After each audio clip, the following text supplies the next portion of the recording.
वामाक्षी ने जब अपनी आंखें खोली, उसे चारों ओर सिर्फ घास, पेड़ और धूल से भरा हुआ मैदान दिख रहा था। उसे याद भी नहीं था कि वो कब से और कितने दिनों से धूल से भरे हुए इस मैदान में पड़ी हुई है।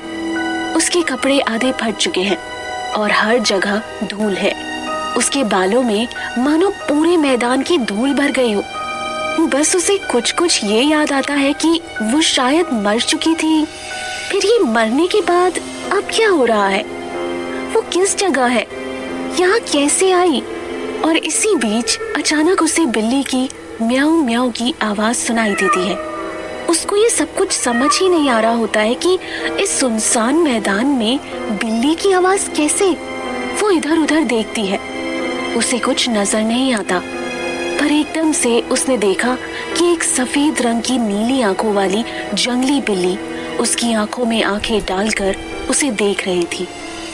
कुछ देर को तो जैसे वामाक्षी की सांसें ही रुक गई हो, क्योंकि ये वही बिल्ली है जिसे देखकर वामाक्षी बेहोश हुई थी या मर गई थी और जिसके बाद वो इस मैदान में पहुंच गई थी। अभी ये बिल्ली का रहस्य वो समझ भी नहीं पाई थी कि सामने एक काले रंग के घोड़े पर मुंह में काला कपड़ा बांधे हुए एक घुड़सवार आ रहा था। अभी पूरी तरह से वामाक्षी होश में नहीं थी कि घुड़सवार को देखते ही डर के मारे उसकी सांसें उखड़ने लगी। घुड़सवार अपनी गति से चला जा रहा था, पर अचानक उसे बिल्ली की म्याऊ म्याऊ सी आवाज सुनाई दी और ध्यान से सुनने पर ऐसा लगा जैसे कोई बच्चा रो रहा हो। ये आवाज सुनकर घुड़सवार जरा अचंभित हुआ, क्योंकि ये दोनों ही आवाजें इस बियाबान मैदान जैसी जगह के लिए अजीब थी।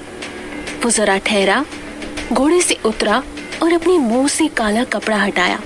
ये प्रियांक था, उम्र करीब 19 साल, जो काली घाटी के बागी संघ का एक अहम सदस्य बन चुका था। प्रियांक एक बहादुर लड़का था और वो बिना डरे आसपास देखने लगा कि आखिर ये आवाज कहाँ से आ रही है।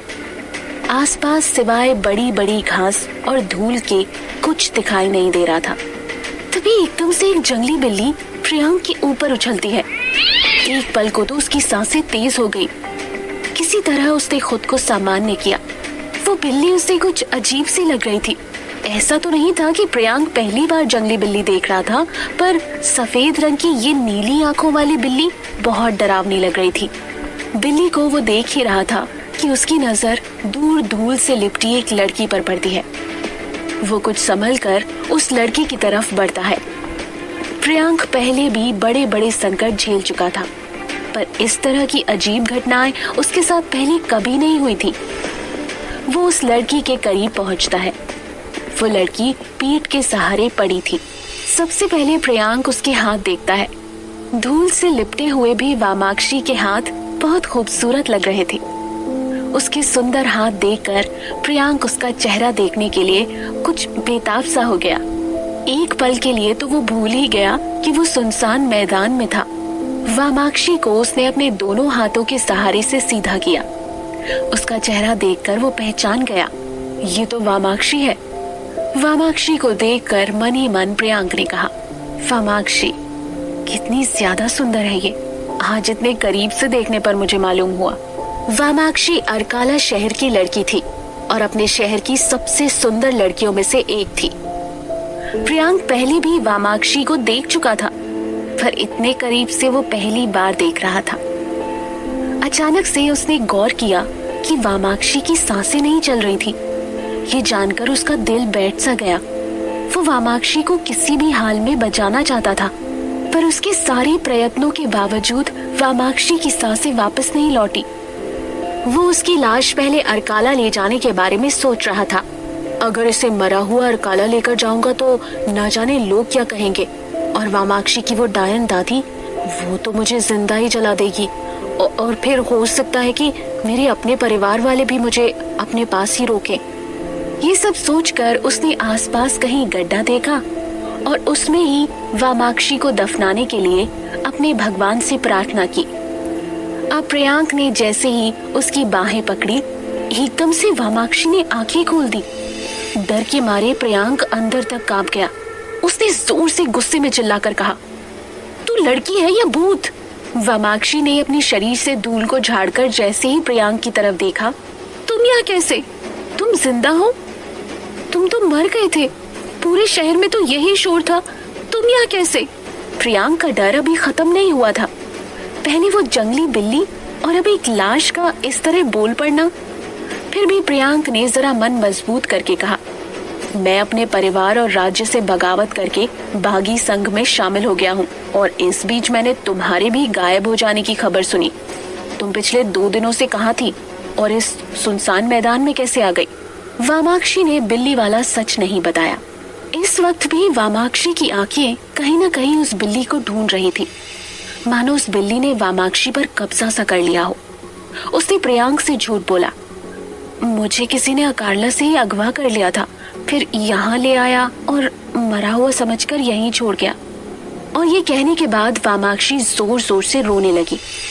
प्रियांक ने जैसे ही उसका रोना सुना, उसे समझ ही नहीं आया कि उसे क्या करना चाहिए, क्योंकि उसके रोने की आवाज और उस जंगली बिल्ली की आवाज बिल्कुल एक जैसी थी।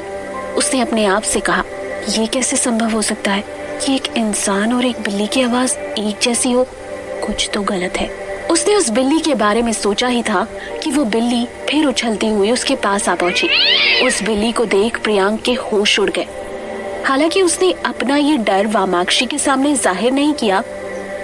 प्रियांक ने ना जाने क्या सोचकर बड़ी हिम्मत करके वामाक्षी से कहा, मैं अरकाला की तरफ ही जा रहा हूँ, अगर तुम चाहो तो मैं तुम्हें तुम्हारे घर तक छोड़ देता हूँ। वामाक्षी को किसी भी तरह अपने घर पहुंचना था, तो उसने तपाक से हाँ कर दिया। वामाक्षी, प्रियांक और वो सफेद बिल्ली अरकाला के लिए उस मैदान से निकल गए। जितने डर में प्रियांक था, उतने ही डर में वामाक्षी। प्रियांक को वामाक्षी और बिल्ली का डर था और वामाक्षी को उस नीली आंखों वाली बिल्ली का।